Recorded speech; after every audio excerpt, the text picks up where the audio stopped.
Welcome. This is Sean Blankenship, your host of Spirits in the Material World. Um, and I'm super, super excited today. We've got a special guest today in the spirit of the Delta, Memphis, and exploring the culture and community and all things Memphis. I think you're really going to appreciate who we've got on today. And before I introduce our guest, Memphis is a brand. It's a global brand. It's a world brand. And I started thinking about this before I came today. And, you go anywhere in the world and this little big town, over 1 million people in Memphis, it's recognized. And if you think about it, right, you've got all the reasons to have a global brand. When you think about Memphis, not just from a commerce standpoint or an industry standpoint, but you've got things like, obviously, you've got Elvis, right? Black Velvet, this is the birthplace of rock and roll and the blues. I'm a huge blues guy. In fact, I'm going to start doing a series. Soul. That's right. Stax. So, you got FedEx, you've got the mighty Mississippi. There's just so much history here. You've got St. Jude, which is it's the gem given to the world. So there's just a lot of things you've probably got, I think Memphis is mentioned in more songs than any other town. Mm-hmm. I mean, Mick Jagger met a bar gin queen in Memphis, right? I mean, that's probably one of the greatest opening lines of any song ever. Yeah. So I'm really excited because I think, I don't want to put any pressure on our guest who we're going to meet here, but Mr. Memphis it came to mind. But he is definitely a luminary in terms of the hospitality industry. And we're going to get into that very, very, very much. And just a vibrant figure of the Memphis community. So our guest is the president of Peabody Hotel and Resorts, and he's the general manager of the iconic Peabody here in Memphis. And I'm speaking, of course, Mr. Doug Browne. He's elevated the historic hotel to new heights since taking the helm, I believe, in 2003. Does that resonate? Correct. All right. January. Well, okay, that's easy to keep track of. With nearly 4 decades of experience in luxury hospitality, he's overseen operations for renowned brands like Hyatt, Westin, Intercontinental, and has pre-opened 10 hotels across Europe, South America, and Asia. Wow. When I started looking into that, I was really impressed. In 2016, Doug, you were named Hotelier of the Year by Historic Hotels of America. It was a slow year. But I mean, what a testament to your dedication in preserving the Peabody's legacy while driving innovation. Beyond your professional achievements, and this is the part that I just get a kick out of, Doug, you're an accomplished ballroom dancer, captivating audiences with your competitive spirit and your intricate routines, which I've heard so many, my shoulders hurt just thinking about it right now, how many lifts that you do in a routine. Former chairman of the Greater Memphis Chamber, which is just a huge economic driver of Memphis. So your involvement in economic growth and community development in Memphis is unparalleled. Join us today. We're going to take a deep dive into this remarkable journey, if you will, from leading the South Grand Hotel to mastering the dance floor with grace and precision. So everybody, this is Mr. Doug Browne. Doug, say hello. Sean, thank you. Glad to be here. Yeah, it's beautiful Friday today here. And we're in the Peabody Hotel today. I wasn't really sure who all you were talking about because it didn't sound like me. Well, we could have been here a lot longer going over everything, but in your bio, but I figure we'll just explore some of that as we go through here. So, Doug, you and I have known each other for a handful of years. We met. Most of them were good. Most of them, yeah, pretty good. I don't know if you remember. This is the moment that I remember. I was invited by the chamber to speak at a dinner event for Ford executives coming in from Detroit. as part of the Blue Oval City. Uh-huh. And I was there with my partner, Angie Ware. And we show up and, obviously the room's packed with people from the Chairman's Circle folks. And then obviously there probably was 10 people from Ford. That was the night that Lisa Marie Presley passed away. You're reading my mind. Mm-hmm. You're reading my mind. So I remember it for that. But I also remember it because I had to present that night. And I wasn't sure in what order I was presenting. And I wasn't sure, a lot of things. It just was as part of the chamber. You show up for duty and you just, do the best you can. Well, I spoke, I was sitting there and there was a gentleman and I forget his name. And I bet you know who I'm talking about. He's a Grammy award-winning artist. David Porter? David Porter. So he's up there, presenting. You had to follow David Porter? So I'm sitting there listening to David Porter, right? Grammy and all that stuff. And I'm thinking to myself, please don't ask me to go up next because there's no win here. There's no way. And sure enough, Amity looks over at me and says, "You're up." And I'm like, really? I mean, he's so suave and cool. I mean, he is Memphis. It was amazing. So I get to get up there and and the story's not over. So I'm like, all right, here we go. I probably get 2 words out of my mouth, maybe hello or welcome. And then you stand up. And in my head, I don't know what you're about to say, but I'm like, I've already screwed up.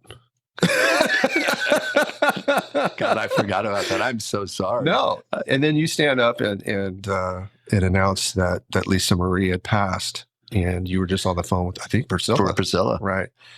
So that is, obviously that was a terrible moment. And I'm not trying to overcast the comedy of what was going through my head at the time.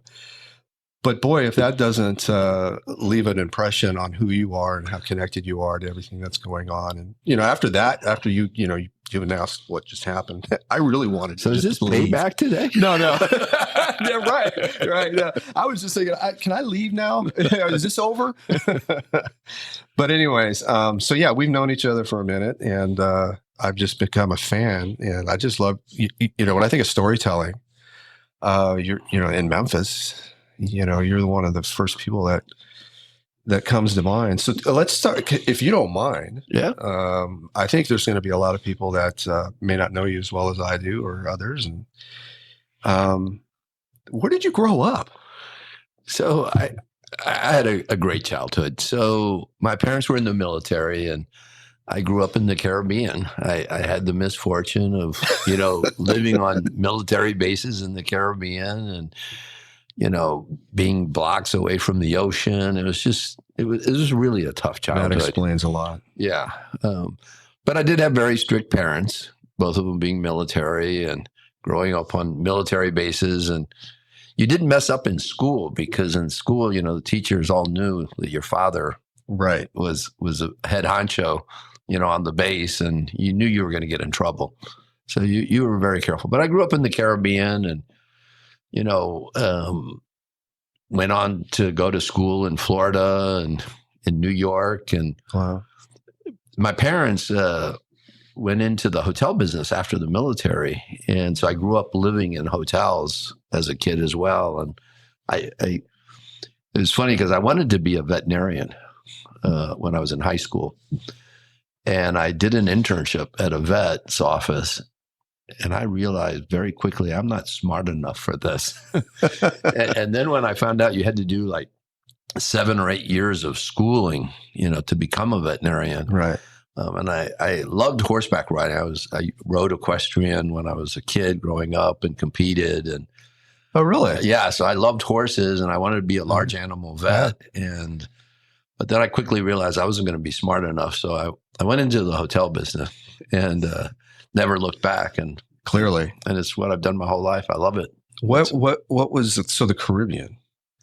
I think when most people think about the Caribbean, they're thinking about rum jungle and the vibes of the Caribbean. Like, yeah. was it all that? Was it the music and the culture? So I lived in Puerto Rico and went to school in Puerto Rico, but also lived on the island of Virgin Gorda, which is the famous Hotel Little Dick's Bay, which was part of Rock Resorts. Yeah.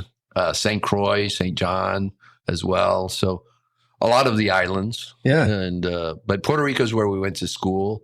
My sister and I at one point would take a boat to Tortola and then a plane to Puerto Rico to get to school. We'd go to school all week, and then at the end of the week, we'd reverse it and come back. So it was a tough childhood. Awesome. Well, I'm sure there was some discipline, some structure in the family house growing up with military parents that maybe formed some of your disciplines throughout your career. You know, it's funny because you mentioned the dancing, and having grown up in the Caribbean, you know, in the Caribbean, they love music, they love dancing. Right. So I grew up kind of dancing.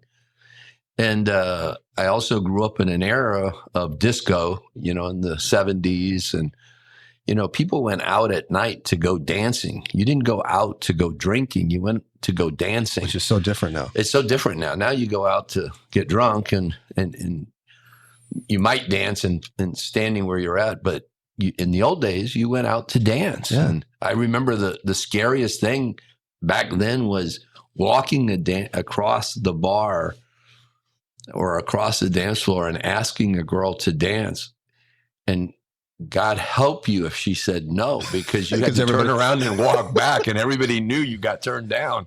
The walk of shame. Yeah, I had this thing that I did, which was if she said no, I sat down at her table.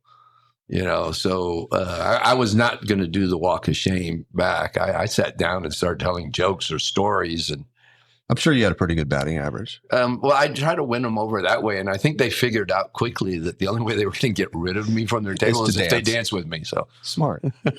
So you had a strategy. So dancing early on then, right? Early on. I mean, you're right. That was the Danny Terrio. That was the Soul Train on TV. I mean, exactly. You went to dance. And so it's been in my blood the whole time, and I've stuck with it. That's awesome. I will tell you something you missed that you're going to laugh about this story. So I've always wanted to play the piano. Okay. So a while back, I bought a piano, and I wanted to take lessons, and she's going to cringe, but so I buy the piano and I want to take lessons, but I don't want to learn all of the rules of music and playing the piano and reading music. And I want to learn to play a couple of songs, you know, so I can sit down and impress somebody, you know, with a song. And so I called and I spoke to this Asian lady who was a world-renowned concert pianist, and she lives here in Memphis and had done incredible things. And I said, look, I don't want to learn all the rules of music. I just want to learn to play one or two songs so that if I invite a girl over, I can sit down and impress her by playing a song. And she's like, oh, no. You have to learn to read and everything else. I'm like, okay, so you're not the teacher for me. That takes the fun right out of it. And then, so I then interviewed a guy, and he was kind of on the same boat as the previous instructor. And so finally, I met this young lady. She's from Venezuela. She's getting her doctorate at the University of Memphis in music. And I told her the story, and she just started laughing. She said, you know what? I'll have you playing a song your first day. And so I did. So, what do you remember what that song was? Well, so the one and only song I can really play is Edelweiss, but I am trying to learn my way to play. Okay. You know, piano. I have one in the house that I stare at. Oh, it looks nice. Yeah. Oh, it's a great art piece. It's beautiful. It's a little pub piano, and you know, the limited guitar skills that I have just don't seem to transfer over to the piano. Yeah. I try to figure out how to split my brain like that. It just doesn't work. All right. So Caribbean, we're feeling sorry for you already. You've had a very rough life. Spanish. I learned Spanish. I learned English in Spanish. So my English classes all right, were taught in Spanish. because the teacher was Spanish. It was actually a Catholic school, and they were nuns. You know, it was back in the days, the flying nuns. You remember the flying nuns, and you know, so they were from Spain, and so here I have somebody teaching me English in Spanish. Of course, the only English I got was at home with my parents. Right. So do you retain that today? The English? No, actually Spanish. I read and write Spanish faster than in English. You do? Yeah, I don't use spell check in Spanish. Thank God for spell check in English. Really? Yeah. That's fascinating. Mm. You're full of surprises. Mm-hmm. So you went to college. What was your first stop? Florida? No, I went to Paul Smith College in upstate New York. Okay. You know, it gets 6 feet of snow Yeah. there, and then Is that in Albany or where is that? It's in Saranac Lake. It's actually near Lake Placid, right near where the 1980 Olympics were. Yeah. Oh, so just another miserable place to live. Yeah, they actually used our campus for the housing for the Olympics. Interesting. Yeah. Okay. And then I went from there to FIU. And most people don't know about FIU except for when I tell them, yeah, that's the team that got into a fight on the football field with Miami, and both teams got, you know, suspended and banned, you know, and I remember FIU. That team. Interesting. So what'd you study? Hotel and restaurant management. So you were ready to go. I was ready. So you made a decision prior to college. That's in high school. After that internship at the vet, I was like, nah, I'm not smart enough. That's awesome. How was your college experience? I loved it. Was it typical? It was. I played sports and what sports? You know, now you're asking me to age myself. I played football, basketball, and tennis. Nice. And but you know, those were the old days when people did stuff like that. Yeah. But I you know, on campus was a fun time in those days. I'll tell you a really funny story. I was class president my senior year, and I got elected to convince the dean of actually it was the president of the school to keep the library open later. And to know me is why I say that's a funny story, that I would be the one chosen to do that. And so I put together this whole presentation, and I went to the president and had it all laid out. I thought, man, I've got this. And I really thought I'd done a good job at presenting to him as why you got your brother's typewriter out. Why it had to be open, you know, later hours and everything else. And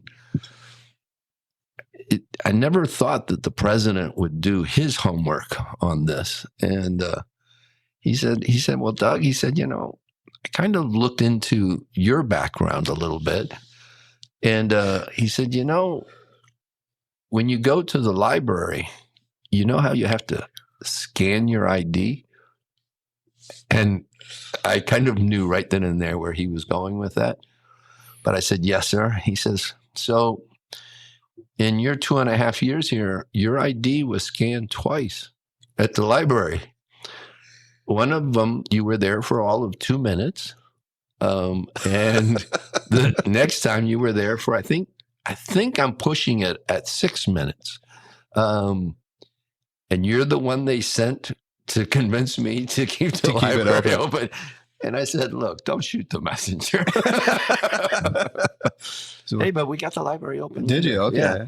I used the Rathskeller, which was the bar on campus, as the library should be open longer hours than the bar on campus. And he did buy that logic. That logic. Okay. Yeah, so. Yeah, he was probably digging into your real motivation at that point. Yeah. They sent you. They sent me. They sent the wrong person. Love it. That's awesome. So were you a dishwasher? I was. That was my first job. I was wondering. I was like, I want to hit him with this one. See, yeah.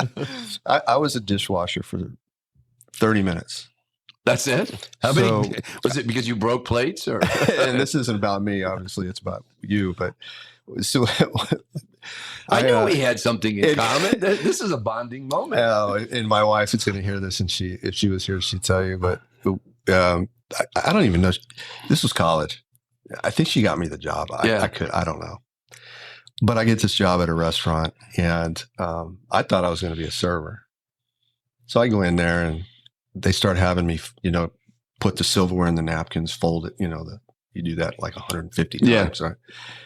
And then we opened, and I'm like, all right, I'm gonna get trained and be a server my first day. She walks me to the kitchen and says, start doing dishes, and leaves. And I look around at a couple other guys. I said, all right, dropped my apron, and I walked right out the back door. That's how long. I don't even know if I washed the dishes. That's how long that lasted. But tell me about you. I mean, hopefully yours lasted a little bit longer. Mine not a little bit longer, but not much longer. So not too far from our house in Puerto Rico, after my parents had retired from the military, there was a small little hotel called El Portal. And the Portal is kind of like the entrance or the door. I went, unbeknownst to my parents, I didn't tell them. I went and got a job. I was probably 13, 14 years old, and got a job at the restaurant in this little tiny hotel. And I got a job as a dishwasher, and I started washing dishes, and I really kind of hated it, but I did it, and it was my first job. And I would get hungry washing dishes because I'd watch the kitchen cooking, and I'd get hungry, and I thought, I want that job because now I can eat, whenever, you got to taste the food. Sure the food's you got to good. make sure the food's good. So I did the dishwashing for probably 2 or 3 weeks, and I'm always watching what's going on, observing and trying to figure out. And so I would watch, and it was a smaller menu back then, and I watched the cooks all the time cooking. And so one day the cook doesn't show up for work, and I'm in the kitchen. You got the opening. And I went and started preparing stuff without telling anybody. I just, orders started coming in, and I started preparing, and it was an easy menu. It was like hamburgers, chicken sandwiches. It had this thing called beefsteak, which is like it's a thin piece of steak that's pounded and with onions and stuff. And so it was all easy stuff to make. And I started making stuff, and all of a sudden the owner / manager arrived and sees me cooking and goes into panic mode. And I'd been doing it probably 30, 40 minutes by the time he got there. And the server said, he's doing a good job. And so I moved up to cook and started cooking. But it didn't take long for me to figure out the real money was being a server. So I wanted to become a server. And be out front. Get those tips. Plus I'm a good looking guy. I look like Richard Gere. So I needed to be out front. I love it. So so you saw an opportunity and took it? That same thing happened to me another time. It's funny. So I went on a summer job to Amsterdam. And my parents helped get me the job. I worked at the Schiphol Hilton, the Amsterdam Hilton. And we both were working in the restaurant in the morning. And by the way, I didn't know what the red light district was. Okay. And working in that restaurant, these older people who were on tours would come in, and they would sit and they'd be talking about they went on tour to the red light district. And I, of course, didn't know what that was. I'm this naive kid from America, and we didn't have that. And I went into the kitchen one day and said, hey, what's the red light district? And of course they explained it. But they would take people on tours with the little flag, follow me, that's the whole thing. But at that hotel one morning, I got there 6 o'clock in the morning, and I was a server. So was my girlfriend. And the cooks didn't show up. And so I went in, and it was easy because it was all a buffet. And luckily, a lot of the prep work was done the night before. So it was really a matter of taking sheet pans where they'd already laid out the bacon and putting it into the broiler and making scrambled egg and stuff. But I remember going into panic mode about halfway through the breakfast. One of the servers comes in and says, I've got an order for pancakes. Now, you would think pancakes is not difficult until you grab the box and everything's in Dutch. And I'm trying to figure out, okay, do I put eggs, milk, how much, what do I, or is it already pre-done? Do I just add water, and so I just ad-lib, put some eggs, milk, and mixed it all up and made pancakes. You got lucky? I got lucky. Yeah. They didn't get sent back. So nice. We're not going to go back to the red light district, are we? We're not going to talk about it. No, you saw the look I saw Kelly. Right? Yeah. Doug has been joined by Kelly, who is head of PR, if I'm not mistaken. She's our director of marketing and communication. She always makes sure I stay out of trouble. Exactly. You saw her cringe when I went to red light district. She actually reached out and got a stun gun. Me. She has a stun gun in her hand. And I noticed that. Careful there. All right. So another adventure was Amsterdam. Interesting. So take us sort of progress our way through your hotelier life. Give us a feel. You've been to some amazing brands. You've opened up properties in I don't know how many continents. At least three or four continents. I'm very interested in hearing about that. So I'll give you some of the highlighted fun ones. So I really, my real hotel career started in Miami at the Four Ambassadors. Miami. And I started working at the Four Ambassadors, which was a Sheraton at the time. And I was going to school, FIU. And that hotel became an intercontinental hotel. And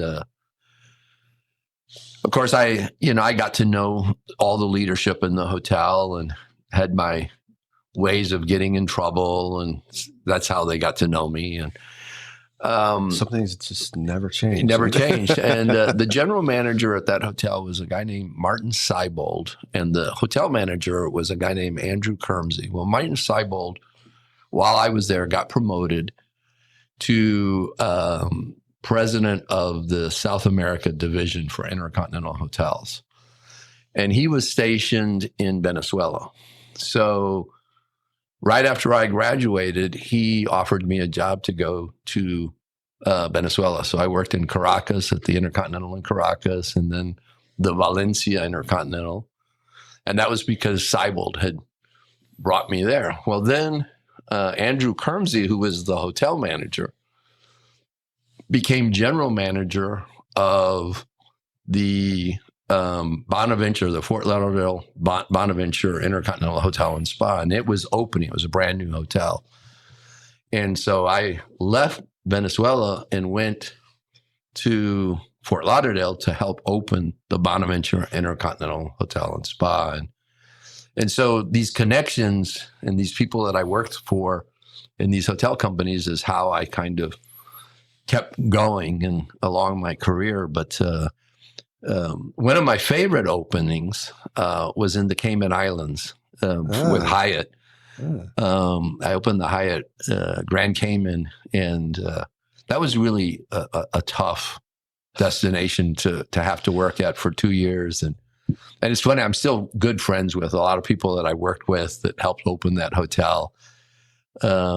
But funny story, when I left there, the night before I left, they threw a party for me, a going away party. And the then governor of the island presented a declaration, and he was British.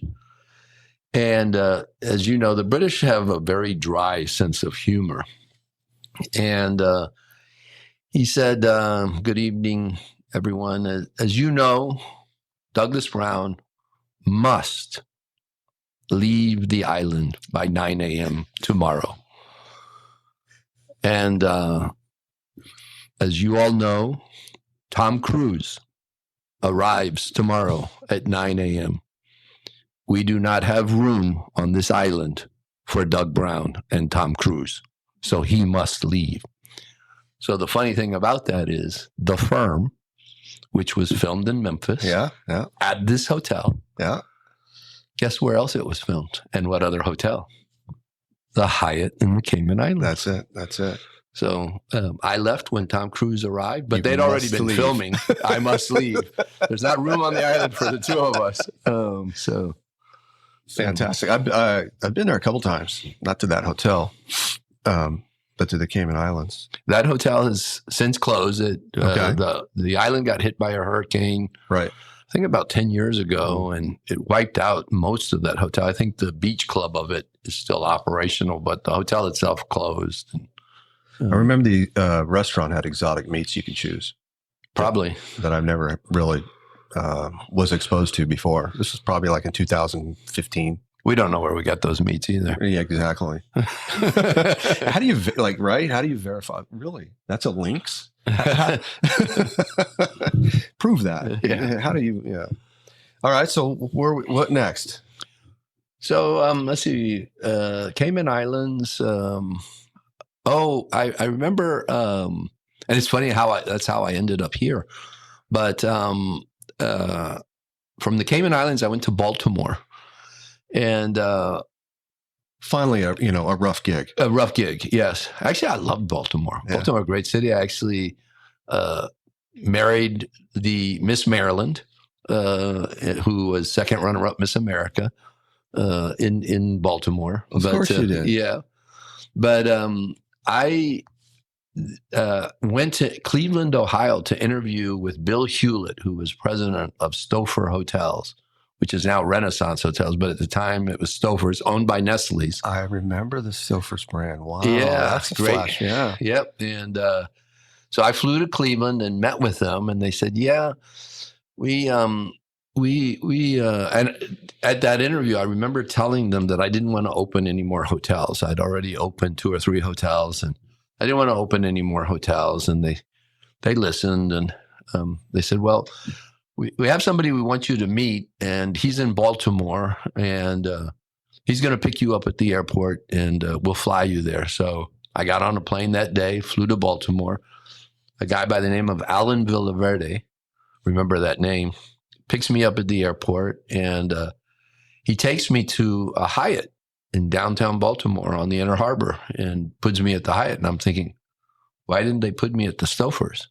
Right. And I thought, well, maybe they just didn't want anybody to know that I was interviewing. And he says, I'll be back in a couple hours and we'll have dinner at the hotel. And so we're at this restaurant with windows overlooking the Inner Harbor, and we're sitting there. And I said, "So where's the Stouffer's?" And he points to this building right across the Inner Harbor that's under construction. I said, "It's an opening?" And he said, "Yeah." You didn't know? And I said, "Well, no, I kind of told him I didn't want to open any more hotels." Yeah, I thought I made it clear. He says, "No, it's a 600-room hotel we're opening. And that's why we want you, because you've opened hotels." And I never have. And so Alan and I opened that hotel. And it's funny, our VP of sales here worked with me at that hotel. Okay. That was 30 years ago. Our food and beverage director, when I arrived here, had worked at that hotel as a banquet manager. And this was in Baltimore. But so years later, I'm in Mexico. I was a regional director for Posadas, Fiesta Americana hotels in Mexico. And Alan Villaverde, son, had passed away. And I flew to Orlando. And in Orlando, I met Marty Bells at the funeral. Okay. And we kind of hit it off. And then I guess about a year later, I came into Memphis secretly and met with Marty Bells and Alan Villaverde and interviewed. And there was a GM here at the time. And that's how I got the job. So things kind of come full circle. Yeah. Yeah. You develop relationships as you've moved around. Yep. You got so you got married in Baltimore? So I got married in Baltimore.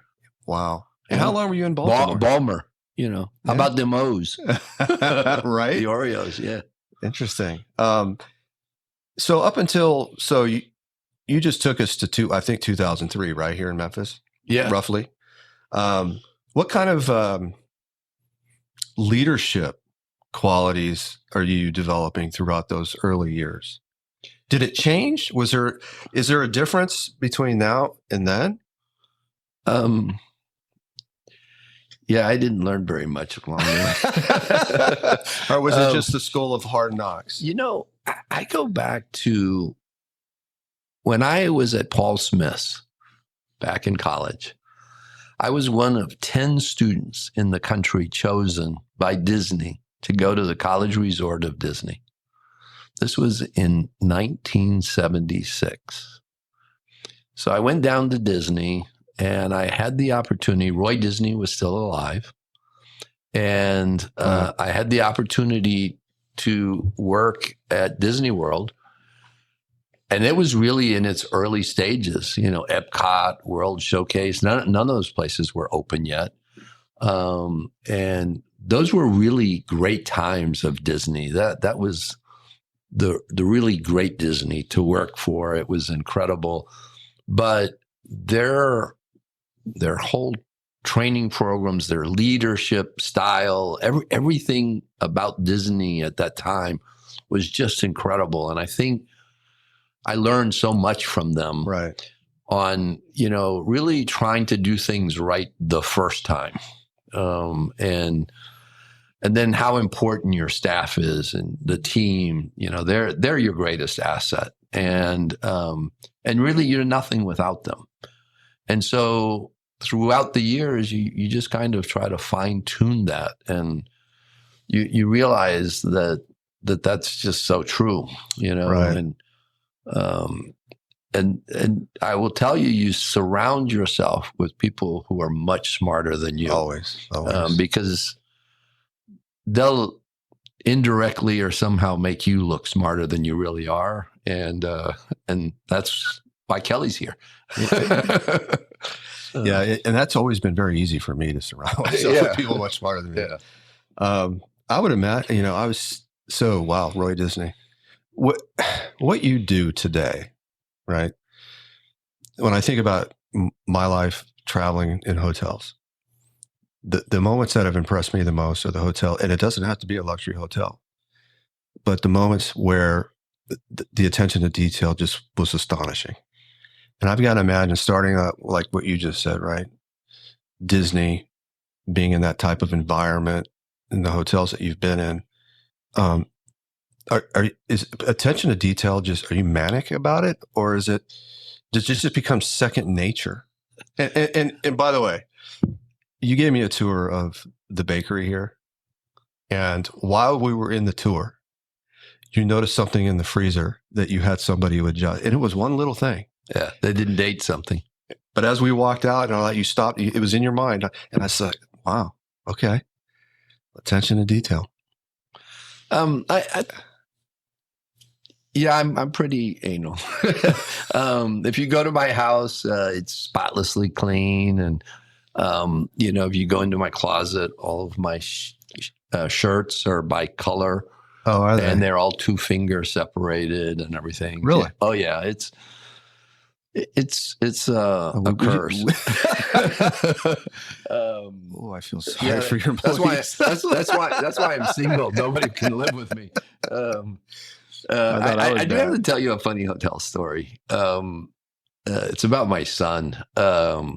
So after Tamara, I remarried, and I adopted her son, Dakota, and I think he was around 2 or 3 years old. And so most of his life, he grew up living in hotels because we lived in the hotel. We had an apartment back in the old days. You lived in the hotel.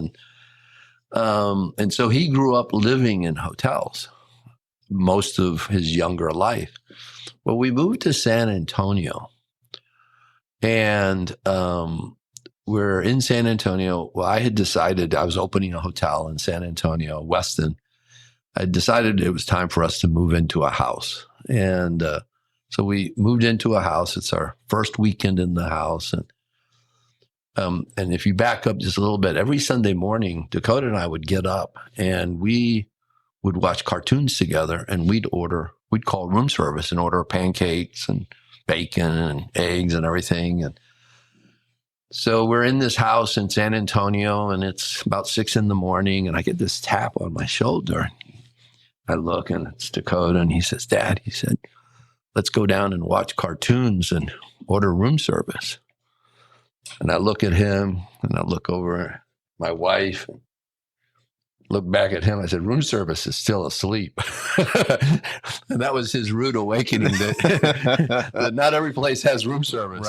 Right. But So living in hotel, so you didn't even think of that, right? You lived in hotels. I lived in hotels or up until San Antonio. So that was like 2002. So most in my early part of the career, I lived in hotels, and there's good and bad. But I learned my apartment in the hotel. I would take everything out and put all of my stuff in, down to even the phones. Really? And the reason for that is the minute you walked in those doors, it did not look like the hotel. Right. Even the phones were my phones. They weren't hotel phones. Right. Even the towels, everything had to be mine, so that you at least separated from your work. And even though that sometimes is hard. I was thinking the same thing. How do you have like work-life balance? I feel ever since, I don't know, I feel like ever since the cell phone was invented, right? Work-life balance is kind of difficult to manage. And living in a hotel where you worked, there's got to be a way to separate yourself. There's got to be a safe zone. Like if you're living there and you're a manager or GM, or like, people need to know to leave me alone, I would think. They do, but you know what? I think that is really, you learn that you know that if they have to call you and you're at home, you're not doing something right. So that means you're not training your team well. Right. That means you're not empowering them to make decisions. Okay. So, I actually, to this day, all of our managers, we have 75 salaried managers at the Peabody in Memphis. And if they're getting calls at home a lot, then it's shame on them. Yeah. Because they haven't trained their team to be able to operate without them and manage without them. And they haven't given their team the authority to make decisions. And they should be able to. I rarely get called. And it's usually something that's a big, big emergency. Right. Good or bad. Yeah, good or bad. Yeah. Right. Special it's usually the bad. Yeah, unfortunately. Well, no, I think that's a great lesson. I've worked for some leaders, especially in the automotive industry. It's very, very competitive, and in some ways, sort of the good old boys still, and very controlling. Yep. And I think really to foster a good team and to be able to grow, you can't do everything. Yep. You gotta hire the right people, and you gotta give them the room. Mm-hmm. You mentioned earlier, right? Surround yourself with smart people. I think at some point as a leader, your job is just to get all the obstacles out of the way so your team can execute and get it done. Exactly. But I love how you said that, right? If I'm getting calls in my off time, then I'm failing somewhere. Mm-hmm. Something's failing. That's fantastic. Yeah. And the really driven and good upcoming leaders, they don't want to call you at home. They don't want to have to call you at home. Right. And if they are, it's because you haven't given them the tools to make the decision that they need to make. We have things that happen in this hotel often. And a lot of times if they do call me and it's an emergency, it's really usually just to update me. It's not to ask me, what do we do? How do we handle this or anything else? They've already handled it. They're just making sure that I'm aware of it. If I hear about it on the news or something, I know about it. Right. So let's start, I guess, at 2003, right? Mm-hmm. Moved here from Mexico. From Mexico. Yeah, I was that's right. I was a regional director in Posadas. That's right. And do you know Mexico very well? So I know Baja California, Rosarita, the type of Mexico that you're not referring to. So I lived in Puebla, Mexico. Okay. Which most people probably don't know where Puebla is, but Puebla is famous for mole, which are sauces that you see in food. So it came from, but also El Popo, which is the volcano that still smokes and erupts in Mexico. Okay. Puebla is kind of at the base of it. So from my office and my house, I could see the volcano, see it smoking. And my region, I always joke about this, that I had the worst region in the company.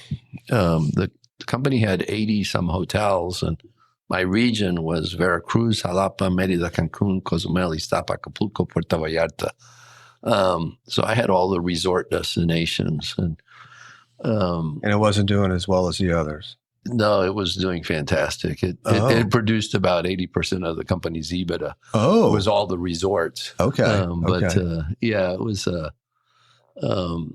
it was fun, and all the flights flew out of Mexico City. So no matter where you were going in the country, you had to go through Mexico City. And you fly too much when all of the ticket agents know who you are and know your name. There could be 50 people in line, and they'd see you in line, and they'd go, "Oh, Mr. Browne, here's your ticket," and they'd call me up, and I'd just grab my ticket and go. That you're flying too much. Yeah, I would. Been to Mexico City once. It was work. I'll never forget it because while I was there, my grandfather passed. But that's not why I'm telling the story. They had to put insurance on me to go down there. Oh, really? Yeah. I was like, when I got down there, I noticed all the taxis were VW. So I'm like, well, this is really interesting. Yeah, and they're made there too. Yeah, they're actually made in Puebla. Oh, okay. The largest Volkswagen factory in the world is in Puebla, Mexico. There. Well, there you go. I should have known that. So the Jetta's made there. The Jetta, yeah. Okay. Very interesting. I'll tell you a funny story. My ex-wife's going to kill me for telling you this story. She's going to kill you or me? Well, she's going to kill me. But we're about to leave. We're actually leaving Mexico. This is after September 11th, the towers, and we're coming back to the U.S. And I had actually bought her a Jetta, a turbo, from the factory from one of the employees, because employees got a new car every year, and then they turn around and sell them. And I'd bought one of them. And she was driving. It was our last 2 weeks there. I'd never ridden with her in Mexico driving. This is in Puebla. And, oh, boy. And we're driving on this road. My son's in the back seat, and this car kind of cuts her off. And, of course, she's using a few choice words. And the guy rolls down his window, and he reaches out, and he goes like this, right?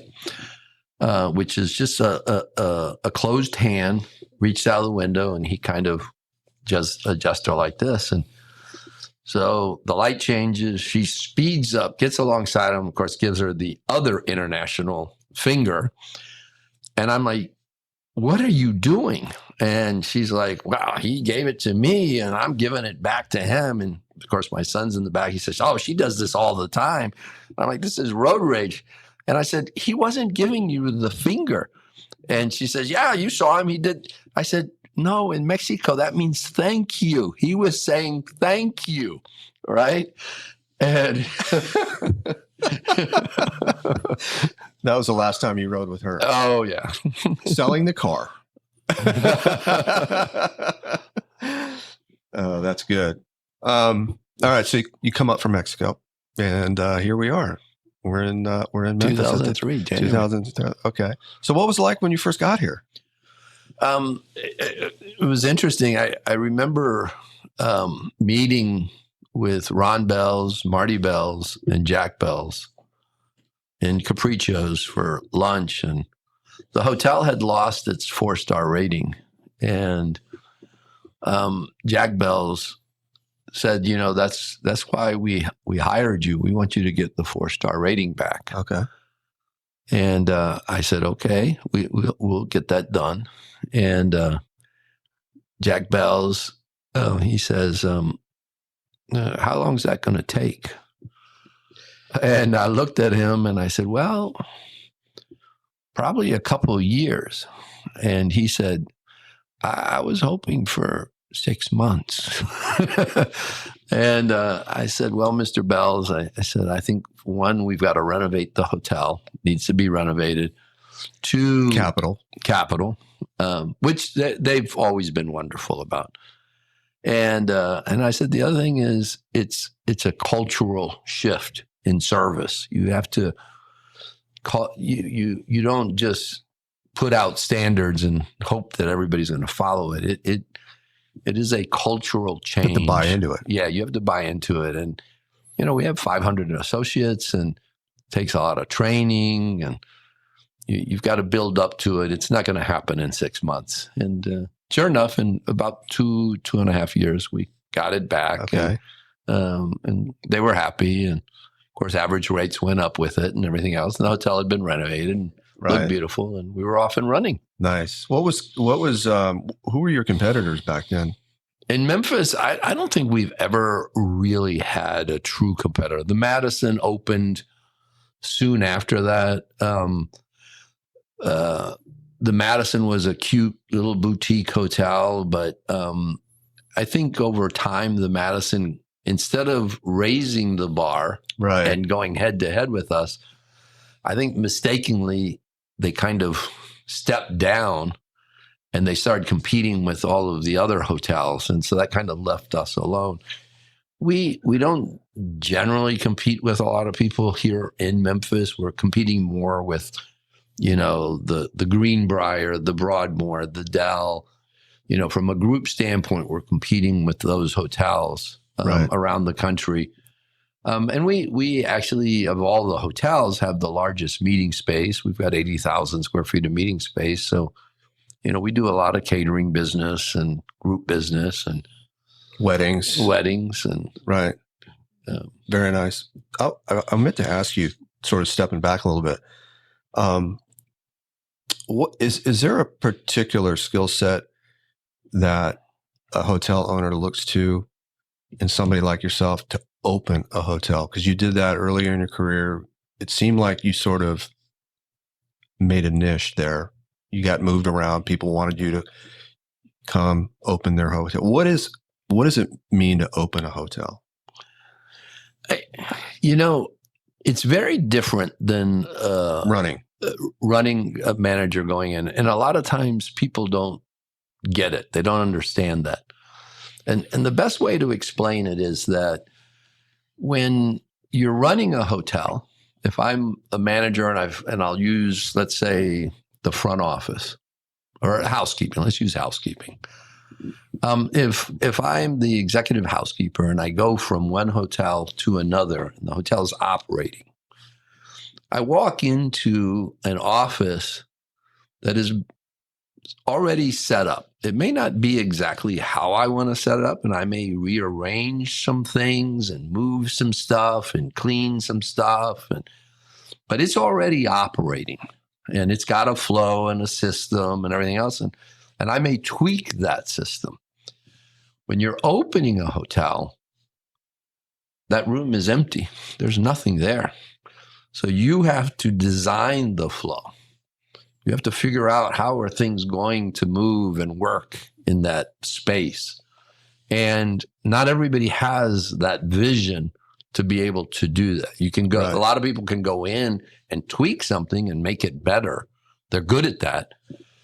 But not everybody has the vision to go into an empty space and envision, okay, this is where this is going to go. This is where this is going to go, and figure it out. And I like doing that kind of stuff, and I'm used to it. And So creative with the team, I can imagine. And you know, do you look back at some of the hotels and go, well, would I have done it better a different way? Yeah, some of them. or hey, look how well it worked out. You know, knock on wood, I've been really lucky that the hotels that I've been involved in the opening, it went very smooth and very good. I got to tell you a funny opening story. I wasn't the opening GM. I was there on task force. But it's a funny story. So it's in New Orleans. It's in August. It's in the summer, and it gets a little hot in the summer in New Orleans. You know, a little humid, not too bad. Yeah. And I was staying at the Fairmont Hotel. This is in the 80s, and I'm in the Flamingo Suite. It's this tiny little suite with flamingos on the wall and everything. And I'm reading the paper, and it's a Sunday paper.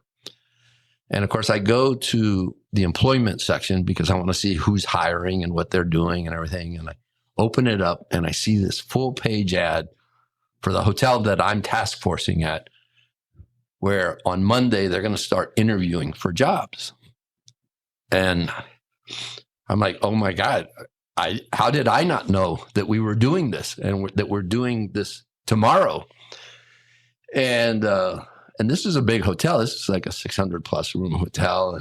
So I pick up the phone and I called the general manager. And I said, did you know that there's a mass hiring tomorrow at the hotel? He says, yeah, no, the HR director, she's handling that. And of course, we're not even in the hotel yet.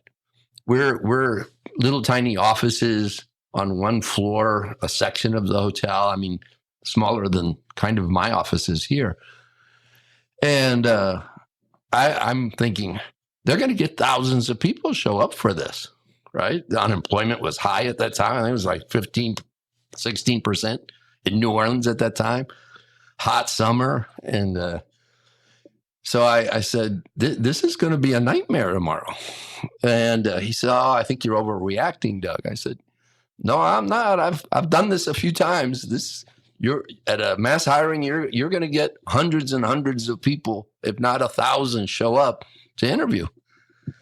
So he calls the executive committee, and they start talking, and they decide, okay, everybody's going to come in, all hands on deck. And I knew this was going to be a nightmare. It's a cluster waiting to happen. This was going to be horrible. And so I walk to work. It's probably 6:30 in the morning on Monday morning. I'm walking down St. Charles Street towards the hotel, and there's already 200 people in line. And I'm thinking, it's 6:30 in the morning, and there's already 200 people in line. This is going to be horrible. Not a good first impression. So I get to the office, and I called the general manager at home, and I said, there's already 200 people in line. He says, I'm coming in. So, of course, I'm working in another area. I'm helping training. I was on task force, and I was assigned to a different area. And so about 9:30 in the morning, of course, now it's hot outside, and there's easily 1,000 people. The media has shown up. People are fainting. And the general manager calls me, and he says, They're standing out in the heat. They're standing out in the heat. And he says, Doug, what can we do? And I said, I'm going to take care of this, but I don't want you or the HR director around, but I'm going to take care of it. And he says, why don't you want us around? I said, I don't want you around. You shouldn't be around. And so I grabbed 2 big boxes of applications, and I told one assistant, I said, just put A on all of these. You put B on all of these. And we're going to walk down the line, and I'm going to hand them an A or a B, and tell them to fill it out and send it in. and then they don't have to wait in line. And so we walked down this line. It took us about 30, 45 minutes. And I basically looked and said, okay, this is somebody who fits our image and everything else, and handed them an A or handed them a B, actually. The ones we were going to call handed them a B and the others the A, which was, today in this world, you could never do that. Back then, you could get away with something like that. Back today, you would never do something like that. And at that point, there were probably easily 2,000 people, because we were constantly calling, saying, bring us more, bring us more. It took us 45 minutes for me just to walk down the line and hand them out and tell people, we'll call you, bring these in. And then the next time when we did call all the Bs in, we actually got a space at the convention center and did it the right way. But it was a learning experience. And those are the things you learn at openings, and learn how to do the right way. And wow. Yeah, you probably get a good idea. Like, you had a task force. Yeah. So I'm sure they all had experience in doing that as well. Interesting. I had no idea that that's how how long does it take to open a hotel? Well, from start to finish could probably take, 24, 25 months, once they break ground and build it and everything.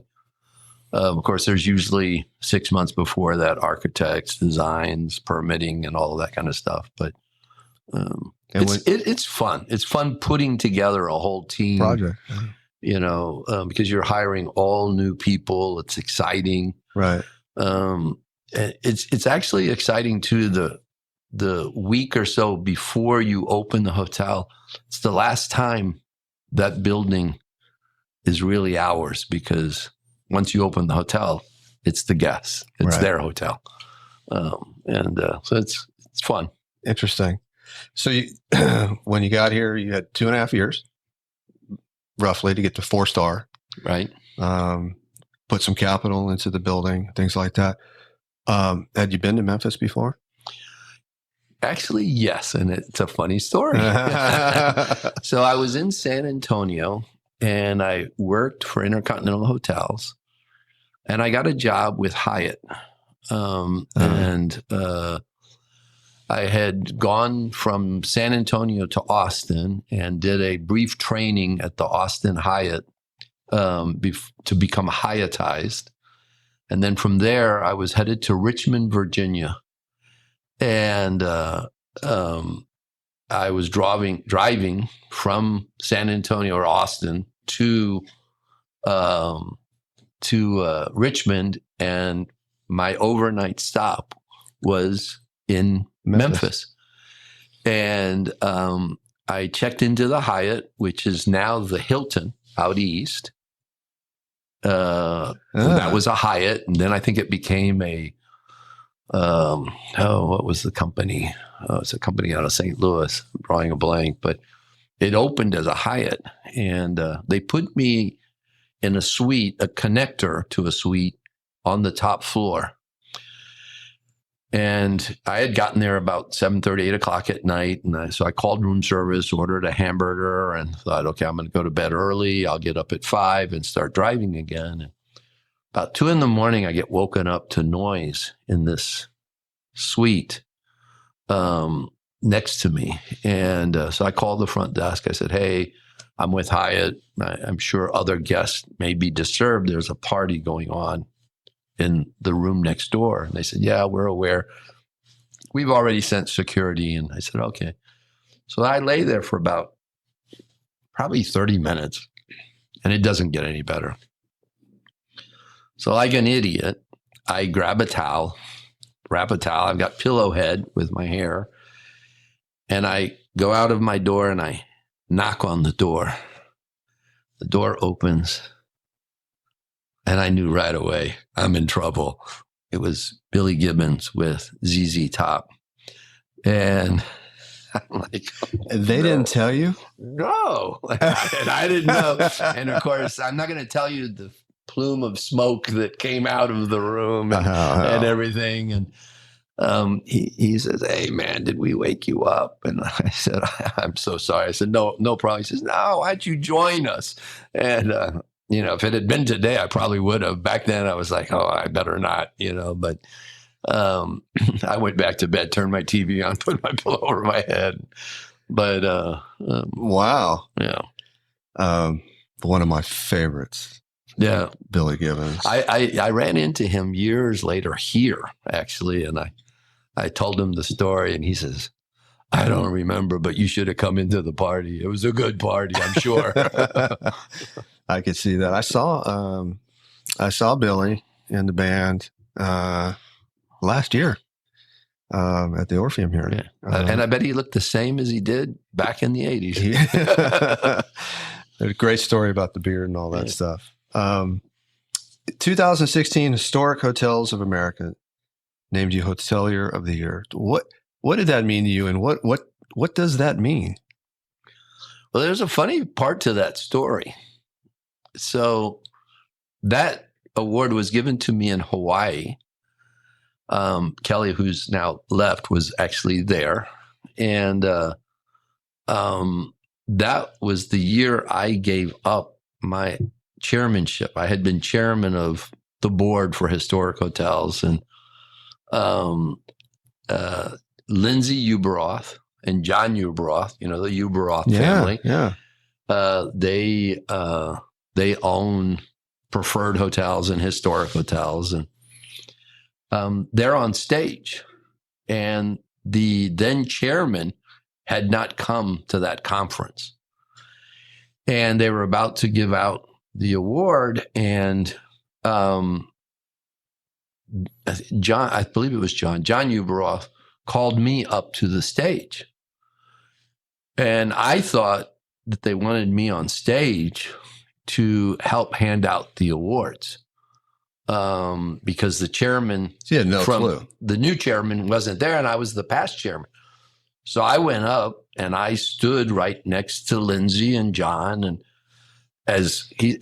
he looks at me and he says, "Doug, what are you doing?" I said, "You asked me up here to help hand out the awards," and he kind of chuckles. He says, "No, you're getting the award."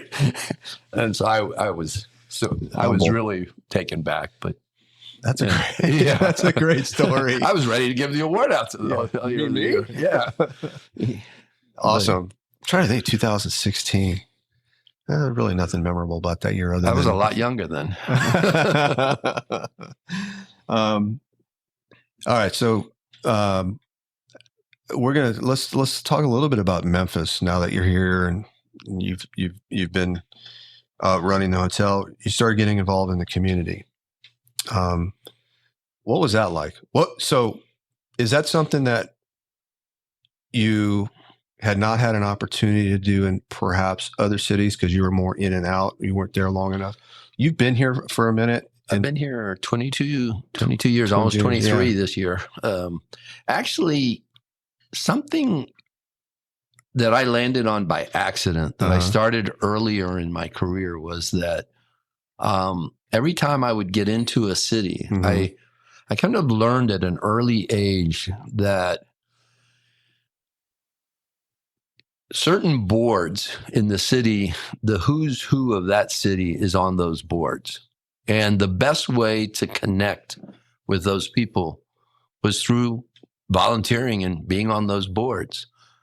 So Memphis was no different. So when I got here, the chamber back then, John Moore, I believe, was the CEO of the chamber. I reached out to him and said, "Hey, if you ever have an opening on your board, from a hospitality standpoint, I'd love to be a part of it." And I think about a year later, they brought me on the board there. And then Jim Holt with Memphis in May would every so often call and ask for rooms for Memphis in May. And I mentioned to him, I said, "Hey, if you ever need any help from me," he said, "Why don't you join our board?" So I got on that board. And then the Orpheum, the Heart Association, the University of Memphis, Kemmons Wilson School, the Fogelman, the Yeah. business school board, the hotel association, the state hotel association board. So I'm on all of those boards. And so you start getting to know all of the who's who. And I'm going to do a plug for a dear friend of mine in Memphis, but it's a true story. When I got to Memphis, one of the first things I do is I try to go to all the galas and all the key events in town. And you quickly figure out who are the movers and shakers in town, who really make things happen. And you start seeing them at the same parties. And then the ones that they're not at, those aren't really that important.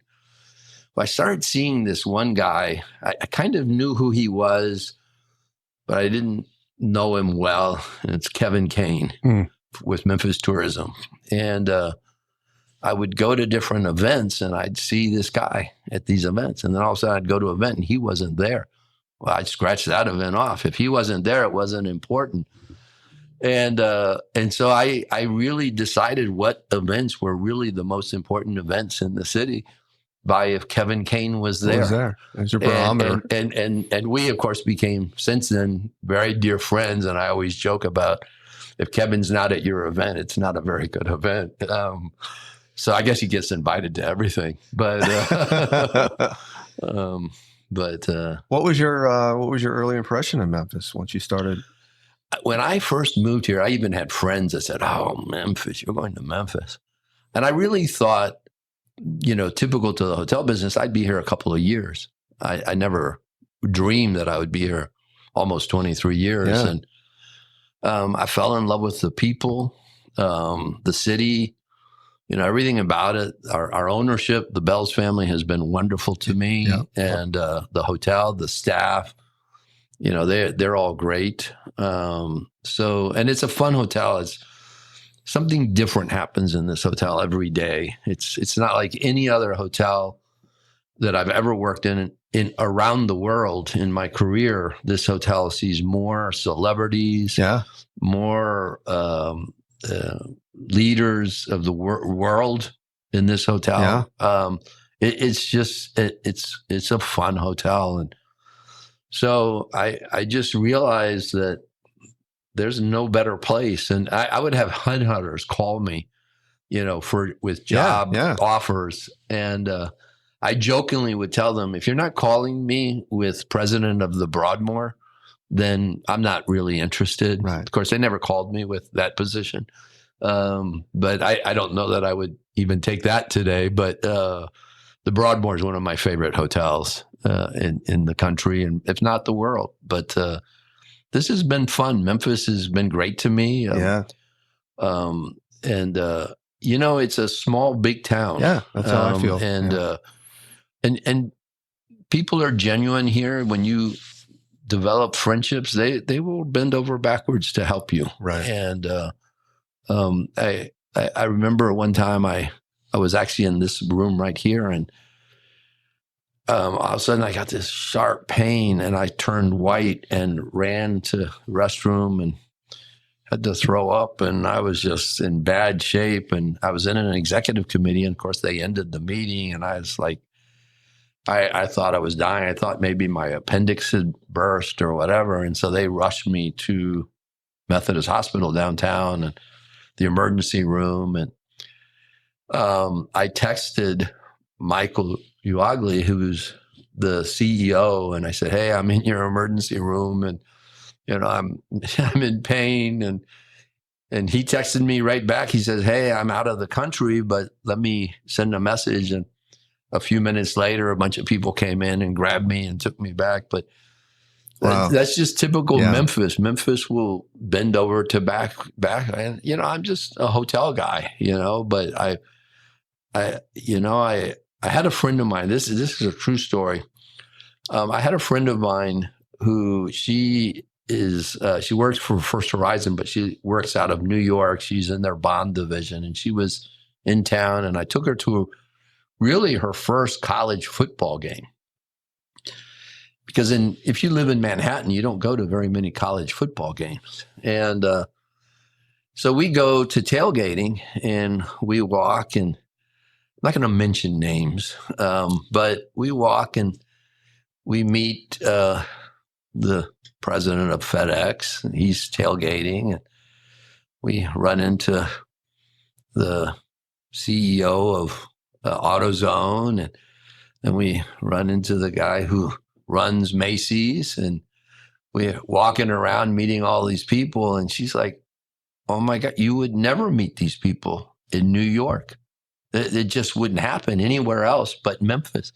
But in Memphis, They're accessible. they're accessible. involved. Yeah, you talk to them, and they drive themselves, and you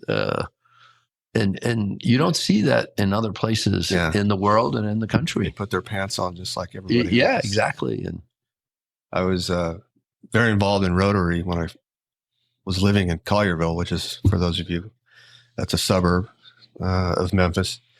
And I remember my wife's the very couple first weeks. What's it like? I said, well, there's the mayor, there's the alderman, there's the chief of police, there's the fire chief, there's every business owner in town. That's what it's like. And we're all having lunch, and that's just amazing. Like, you're not going to get, like you just said, you don't get that everywhere. yeah. Really, really, really special. I spoke to that Rotary. Oh, did you? When I was chairman of the Memphis Chamber, they asked me to come speak to them. And I'm trying to think of when that was, but something was happening in the world and the economy. I said something that was taken out of context. Okay. By one of the reporters that was in the room. And of course, the chamber went into this panic mode because the writer, I guess, had given the heads up that tomorrow's headline was going to say the chairman of the chamber said, that, maybe a recession's not all bad.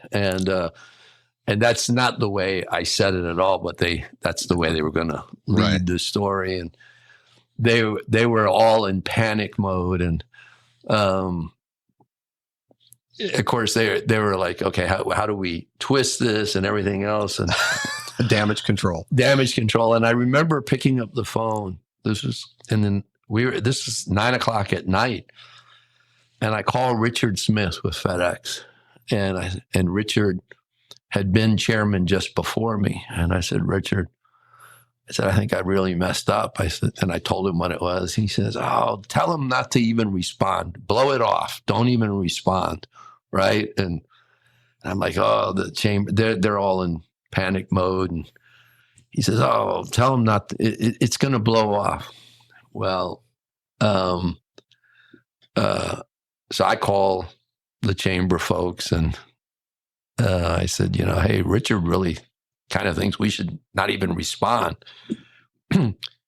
Well, that night, the Grizzlies went into the playoffs, and that was the lead story the next day.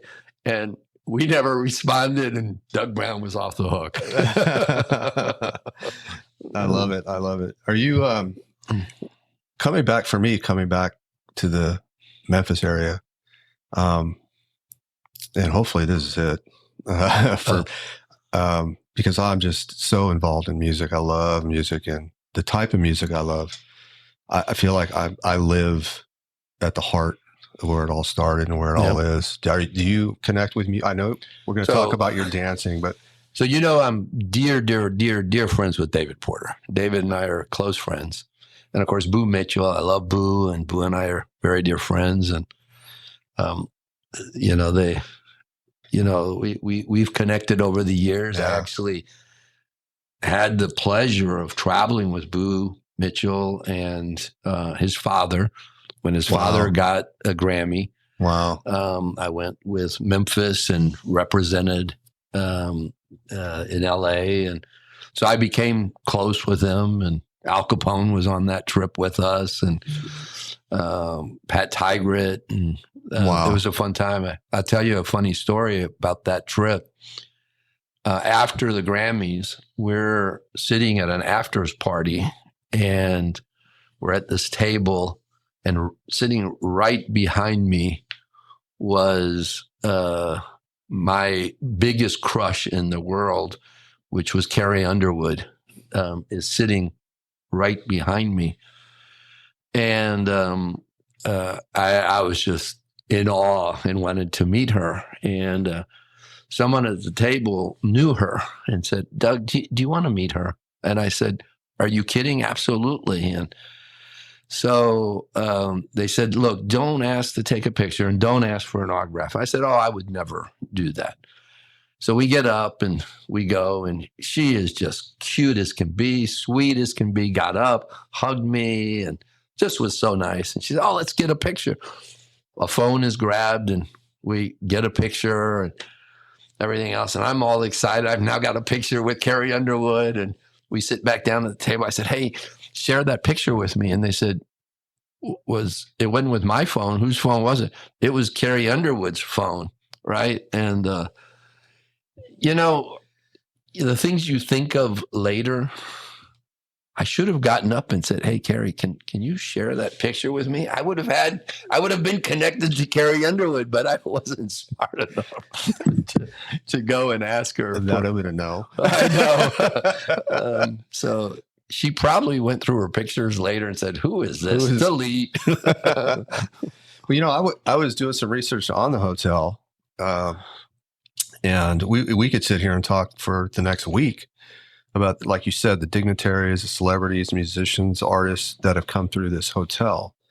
It is truly amazing who's come through this hotel. I can imagine some of the people that you've met in your almost 23 years now that you've been here. Are there any? Can you share? I got to walk a fine line here. Are there any stories, any particular moments that you're like, this was like Carrie Underwood, this was just an amazing moment for me? We've had at this hotel every president since Eisenhower come through this hotel. We recently found out that, what president was it? I'm drawing a blank, but it was before Eisenhower had stayed here because of some event that happened in Memphis. But one of my favorite stories, and not to get political, but we had George W. Bush, the son, and he stayed at the hotel. He stayed here a couple of times, but on this occasion, he was here because he was pushing that whole Social Security. He wanted to give you the capability to invest part of your Social Security money. And in theory, the idea was probably a really great idea, because had you been able to invest part of that money in the stock market, years later, you would have had incredible growth. But, the expectation that everybody would know how to invest and everything else, was probably a bigger thing to handle. But in that visit, he was staying on the 12th floor, and Jack Bells and myself got invited to go to hear him speak about it at the convention center. And it was actually in the Cannon Center. And we had been told that we could get our pictures taken with him before he went to the convention center. And so Jack Bells and I are up on the 12th floor, and the president comes out of the presidential suite and is walking down the hallway, and just about 20 feet behind us was Silas Harris, who has since passed away. But Silas worked for this hotel for 20 years. He started here as a elevator operator, and there's actually a plaque in one of the elevator number 1, because that was his elevator that Silas, and he retired after 50 years as guest services manager. And Silas is a staunch Democrat, and he's standing in the background. And the president comes out, and Jack Bells and I are standing there to get our picture taken. And the president sees him and walks right past us and walks up to him and grabs his hand and shakes hands with him. And I'm like, oh no, and Silas wouldn't let go of his hand. And he said, Mr. President, can I say something to you? And I'm like, oh no, what's he going to say? And he says, I've worked here for 50 years and I've met every president, or I've seen every president Come through here. And you're the first president who's ever taken the time to shake my hand. And that was just a really cool moment. Yeah. Wow. that you just didn't see this side of something. But to follow that story, we get our picture taken. And while that's happening, I look at our tickets to go to the event, and it said, must be in your seats by 8 a.m. And it's now 8:15. And I'm thinking, we're not going to be able to get in. They said the doors would be closed. So the head of Secret Service for him was standing there. And I said, how are we going to get in? He says, no problem. He says, you have the black BMW on the front drive. I said, yes. How do you know? He says, we know all of the vehicles that are around here. He said, why don't you fall in, have somebody drive your car, fall into the motorcade with us, and we'll rush you through. And I said, okay. So one of our security guys drove my car, and Jack Bells and I are in the back seat of the car. And as we pull up to the convention center with the motorcade, the presidential motorcade, Jack Bells turns and looks at me. He says, Doug, now, when we get out of the car, look important. And I'm thinking, okay. So they rush us through. And right as we walk on stage, now I'm really aging myself here, but as we walk on, they have us in seats on stage. That's where they had us seated. There was about probably 15 people that were seated on stage with the president. We had 2 of those seats. As we're walking on stage, the president's about to come out. This is all happening really fast. They start playing Hail to the President, the song. And I stop and look out at the crowd, and Jack Bell says, do not do what you're thinking. And of course, if you remember the Richard Nixon, And he knew. But I didn't do it. We sat down and listened to the president, and Oh Lord, it went well. I behaved. But yeah, I've had the luck of meeting some incredible people throughout my career, and I know you've probably got to end this pretty soon, but I would be remiss if I didn't tell you my Frank Sinatra story. I'm not going anywhere. Let's listen. So, as you know, Frank Sinatra is one of my all-time favorite artists of all time, and actually, I did a dance with Sarah. Sarah's my dance partner. Yep. And to his song "My Way" by Frank Sinatra, and but I'm in Baltimore, and Frank Sinatra is coming in, and he is staying with us, and we're doing this big wedding. It's $1 million wedding in the hotel, and he arrives, and we have all these limos on the front drive, and when he gets out, he says, "What's going on?" I said, "Oh, we've got this wedding going on, and this weekend." And so I walk him. We get on the elevator, and I said, they're flying in the Tommy Dorsey Orchestra. And it didn't dawn on me that he used to, perform with, the Tommy Dorsey Orchestra. And he says, "Oh, the boys are here." And I said, "Yes, sir." And so we get him to his suite, and he gets checked in. And just as I'm about to leave, he says, "Doug," he says, "I get done with my gig tonight around 10:30. Do you think I could stop and say hi to him?" I said, "Absolutely. When you get back to the hotel, just ask for me and I'll get you to him." So now fast forward, it's about 7:00 that night, and I get called by the banquet manager that the bride is upset and wants to speak to the manager. And in our business, that is never a good thing. And so I run up and I get within about 10 feet of the bride, and she starts screaming at me. And what she was upset about was we had 2 rooms, one for the bridesmaids and one for the groomsmen. And the bridesmaids had left their purses and gifts and stuff in the room. Well, they were all off to the party. Security came by and locked the doors out of concern that they were just left unattended. But she was upset that she couldn't get into the room. And the whole time she's screaming at me, I'm thinking, you know what, for $1 million, we could have somebody standing at this door all night. And when you get within 10 feet, that door is going to open. So when she was finished, I said exactly that. And she walked off in a huff. And I thought, man, Monday morning, that's going to be expensive.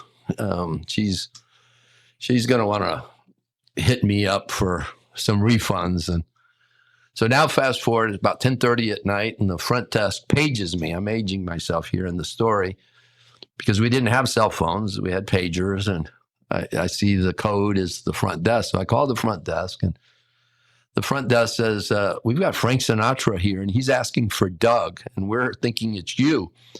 And so I said, I'll be right down. So I'm walking across the lobby, and he goes, Doug. He hollers at me. I go, Frank.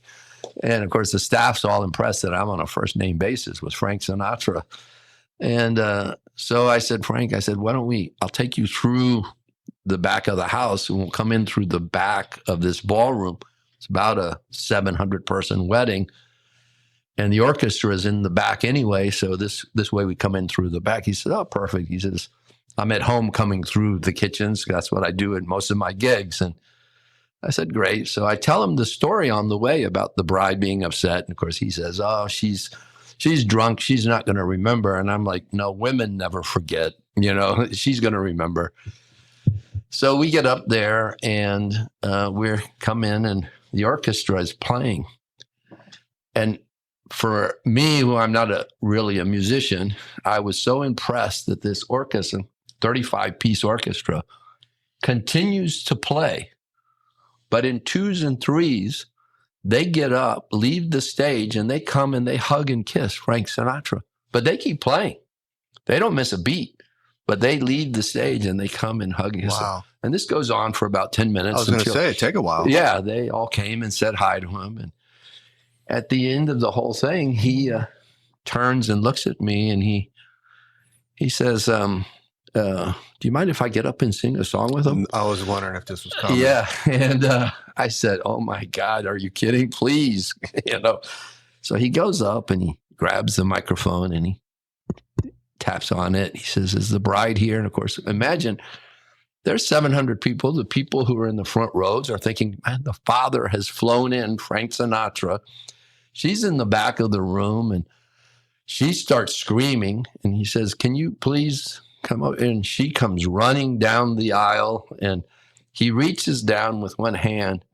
He grabs her hand, and he says, my dear, and he looks over at me. He says, my good friend, Doug Browne, asked me to come sing you a song. And of course, I'm standing over there going, thank you, God.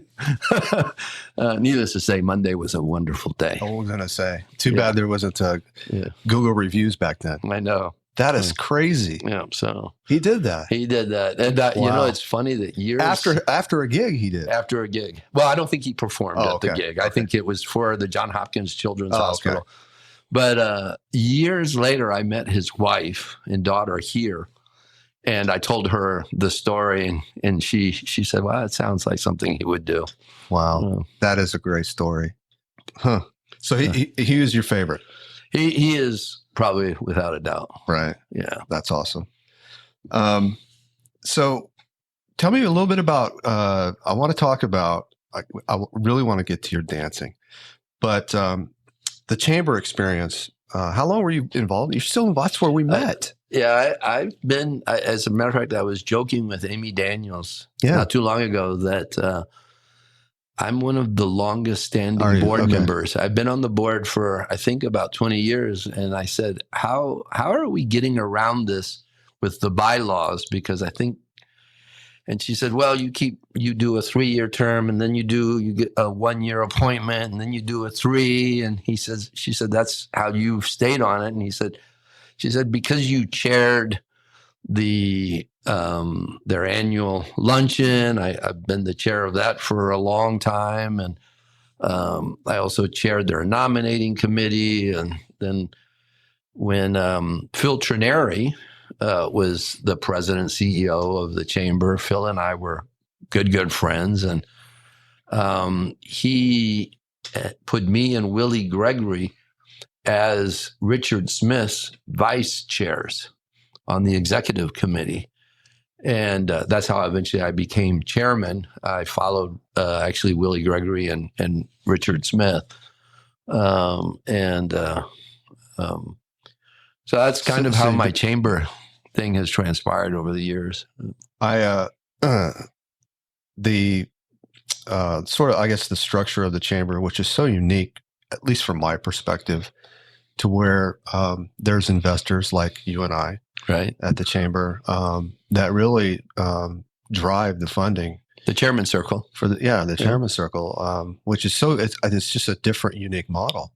When I first got introduced to leadership at the chamber, the Greater Memphis Chamber, and started going to a handful of meetings and so forth, super impressed with the people in the room that were running the chamber and what they've seemed to accomplished over the years with the economic development of Memphis. It just seems like to me, and I haven't been around a lot of chambers, but I've lived in a lot of the big cities in this country. They just seem to be really the epicenter, along with a lot of the organizations in this town, doing a lot of good. I think this chamber, like you, I've lived all over the country and I've been involved with chambers in other cities. And this chamber is different. And I think it's different because the leadership of a lot of the companies in this city are so involved, and they've helped drive the direction, the mission of the chamber. When you have leadership like from FedEx, International Paper, AutoZone, Wright Medical, Smith and Nephew, all of these companies that were here in Memphis that have helped drive the Waddell and Associates, and all of these companies have been a part of the vision and the drive of the chamber. And we've had some really good CEOs of the chamber along the way. And, John Moore, Phil Trineri, Beverly Robertson, Ted Townsend now. We've been really lucky to have some great people. And the collaboration with the city, the business acumen that I see coming out of the leadership, the can-do attitude, say yes. Yeah. Run into XAI down at South by Southwest in Austin and say yes. Yes. And in 2 months, that meant a lot.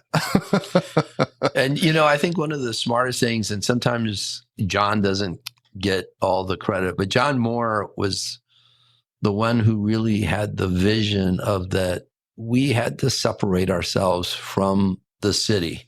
The city funded the chamber, and that allowed the city to really manipulate the chamber the way they wanted. And the only way to get around that was to create a funding arm, which was the chairman circle. and that was created. And then, of course, Phil took it to another level. And Nancy Coffey, who leads the chairman circle, has gone beyond anybody. I think when I was involved in some of the original, I think the Peabody and Bell's Enterprises, I think we were like number 14 or 13 of the chairman circle group. And I think back then the thought was, wow, if we can get to 50 members, and nobody would think that we would be I think we're at 200 plus now. And so the chamber is very sound, which now allows the chamber to really focus on what they need to focus on, which is economic development.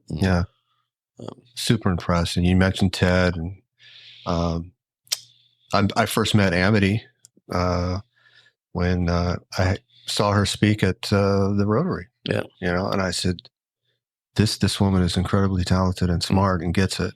The whole team over there, they got a Amity, Gwen Fisher. Gwen, yeah. It's just the whole team over there. Amy, they've got Amy Daniels. They've got a great team. Yeah. They got a big meeting tonight too. A little public get together. All right. So let's talk about some of the background and where you are today with dancing. This is just, I don't know. I love it. So I was dating a young lady about 10 years ago. After I got divorced, I started dating a young lady, and she loved to dance, and we danced really well together. Right? We'd go to galas, and Ron Wong, who just passed away recently, he loved taking pictures. He'd always send me pictures that he had taken of Rebecca and I dancing, and she wanted to learn to tango. And so we went to Fred Astaire here in Memphis, and we started taking tango lessons. And then she found that we could actually join this tango group. And so we kind of left that and went and started doing this tango group. And we danced really well together.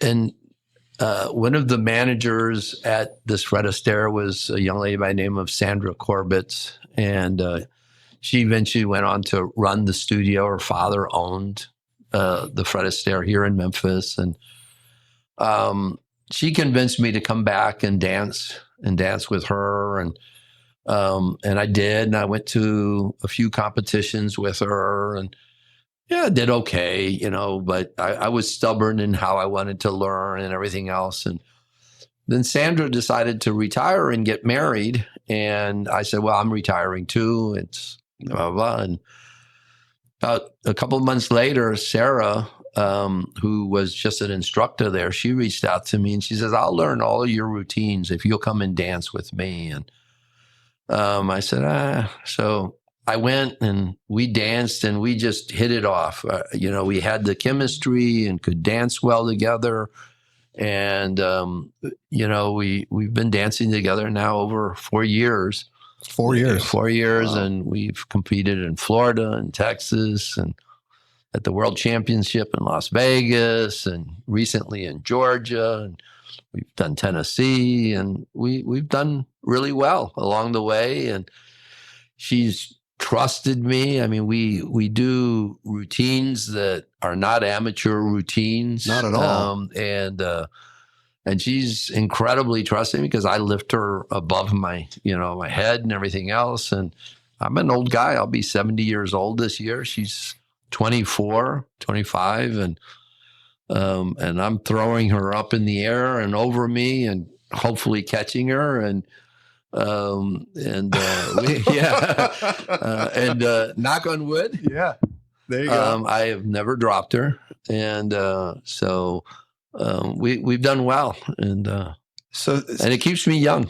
I was going to say you've got to. This is athletic. It's very athletic. Is work, right? This is core strength. Focus. Everybody's probably seen Dancing with the Stars, and this isn't just you're sitting on the couch 8 months out of the year and you decide to do this every couple months. No. I work out 5 days a week, lifting weights, and I tell you a story. Don't ever do this, please. You're married, happily married. Don't make these. Let me make the mistakes for you. So a while back, I go to Sarah and I said, Sarah, how much do you weigh? And she looked at me and, it didn't even dawn on me. I wasn't even thinking in that direction. Right, you just never ask a woman, how much does she weigh? And she says, why? And I said, well, because I have to lift you. I want to make sure that when I'm lifting weights, that I'm lifting your weight, and everything else. And she begrudgingly said 114 pounds. And she is very light. And plus the truth is, in all honesty, she does all the work because her ballet background, she danced ballet for 18 years. She gets up there. So when she comes in, it's not like I'm deadlifting 114 pounds. She gracefully gets up there and makes me look good, like I'm really this strong guy that's gotten her up there. But she's gotten up there. I'm just kind of guiding her and making sure that she doesn't fall as she lands on my shoulder and I spin around with her and bring her down. So she does the heavy lifting. I'm her tree trunk. Right. But, and it's not, so I'm not a dancer. I've watched it. It's not like you're just lifting her one time in a routine. And I can't imagine how many times you're practicing those lifts. Give us an idea. Like, yeah, yeah. And she's good about it. It's funny, this routine, this My Way routine, Bruno, who's a world champion, came in to create this routine for us. And Bruno, and he's actually from New Jersey, near where Frank Sinatra was from. He's Italian. Perfect match. Yeah, and Bruno is probably in his 50s, late 50s, and has been dancing his whole life. And of course, he makes every lift look easy, and he, of course, he's teaching me how to do these lifts and how to get her up there and everything else. But he's like, okay, do it again. And I'm like, okay, look, I don't have this many agains in me. But it's good. It forced me to stay in shape. And of course, dancing and moving, it just, right. It's great for my health. How many competitions would you do in a year? Oh, if it was up to Sarah, we would do a lot. It's an expensive hobby. So these competitions can be expensive to go to, and her dresses are very expensive. But I think we've done as many as 5 or 6 in a year, but they're going on all the time. We could do a couple a month if I didn't have a real job. Now she does this for a living. She teaches, and you say you can't dance, Sarah would have you dancing within the hour. Really? Oh yeah, she's incredible. That's amazing. I mean, if she can do it with me, she can do it with you. Well, it's super impressive. She teaches here? No, she used to. Yeah. She now works for Fred Astaire in Hendersonville, which is right outside of Nashville. Uh-huh. So she'll often come here on a weekend, or I'll go there, and we'll train and practice, and she'll scream at me most of the time. Tell me all the things I'm doing wrong. You're used to that, though. I'm used to it, When is your next competition? Well, she's trying to convince me to either go do Vegas again. We've done Vegas, which is the big one. It's the World Championship. We've done it three years, and this would be our 4th if we go this year, possibly. We've talked about doing Orlando, which is just as big as Vegas. I would like to do Europe. There are some big competitions in Europe, and so we've talked about going there. But it's also hard with her students and her getting away. And right. So we'll see. See how that goes. Yeah. How about we finish up with, why don't you, just for those who've never stayed at the Peabody here in Memphis, there's some interesting aspects. There's the Duck March and things like that, but I don't want to tell folks about the Peabody here and why, if they've ever considered coming to Memphis, this would be the place to stay. Well, the Peabody, not many people know this, but the Peabody is probably, I think, the 3rd most visited place in Memphis, the 11th most visited place in the state of Tennessee. I did not know that. Graceland is number 1. I believe Beale Street is number 2, and then we're number 3. Which is funny because Beale Street's just one over. One over, right. But we'll get a slow day is 500, 600, 700 people for Duck March at 11, and then the same in the afternoon. For those that don't know, explain Duck March. The Duck March started actually back in the 1930s. It started as a joke. The then general manager, Frank Schutt, had gone duck hunting with some friends in Arkansas. And they were sipping on some of that Tennessee whiskey, I think Jack Daniels. And it was a little nippy out, so they were probably having a little too much fun, libations. And back then they used live decoys to hunt. And I don't believe they do that today. And they came back to the hotel in the evening, and it was going to be a cold night. So they decided not to leave the ducks in the truck. They brought the ducks in and put them in the fountain as a joke. And they went up to their rooms and slept off the Jack Daniels, and came back down the next morning, and to their surprise, the ducks were still in the fountain, and people were gathered around watching the ducks in the fountain. So at the time, we had a bellman who had worked for Barnum and Bailey Circus.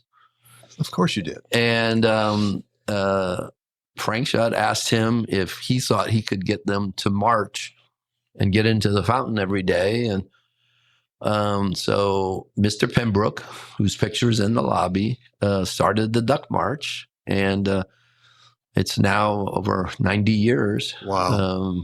We're actually celebrating this building 100 years, and Peabody as a whole, I think 150 years. But yeah. It's a great building, but the Duck March is obviously huge, the whole energy of the whole hotel and everything. But it's really, at the end of the day, it's the team. The staff here is incredible, and they make it a wonderful stay. So it's fantastic. I think I was speaking of the history of the hotel. I just finished reading a book,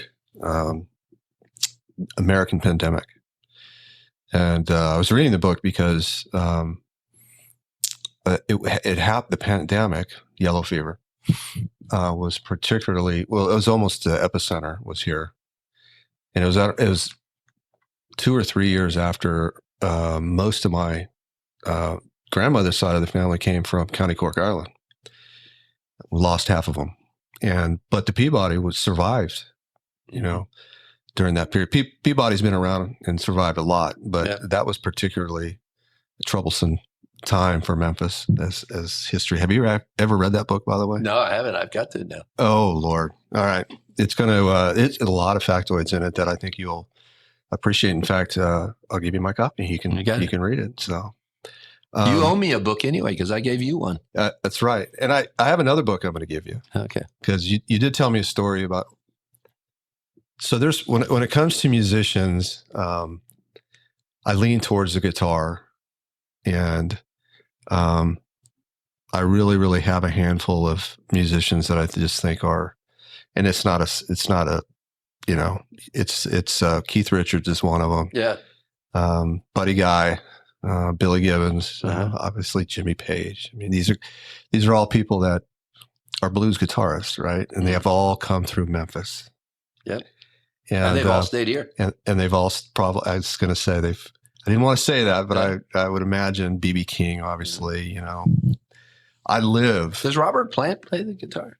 Robert Plant? I don't know if he does or not. Harmonica, I know that. I know he and like Mick Jagger. Yeah. People don't realize in the blues, it's the harp, Yeah. Mick Jagger is an incredible harp player. Yeah. He's right up there. Robert Plant loves Memphis, loves the Peabody. No, I'm getting you to sit up a little bit. Oh. So he loves it. Oh yeah, Robert Plant loves the Peabody. Yeah, and Memphis. He loves Memphis. Yeah. Well, so the book that I was referring to, though, I'm about halfway through it, a little bit more than halfway through it, but it's called Life, and it's by Keith Richards. And oh wow, it completely changed. Well, not changed, but it reinforced sort of his style and everything that happened to them when the Stones first came to the U.S. First couple trips, actually, as they went through Mississippi and Arkansas, and Memphis, right? So that book is really cool. I'm going to give it to you too. So there's two books right there. Good. You're going to make me read, huh? Well, listen, I know you do have a hotel to run. I do. And you've been gracious with your time today. And I can't thank you enough. I've been looking forward to this for a long time. You got it. I appreciate you taking your time, and I'm glad to call you friend. You got it. All Likewise. right. Thank you. Happy right. Friday. Happy Friday.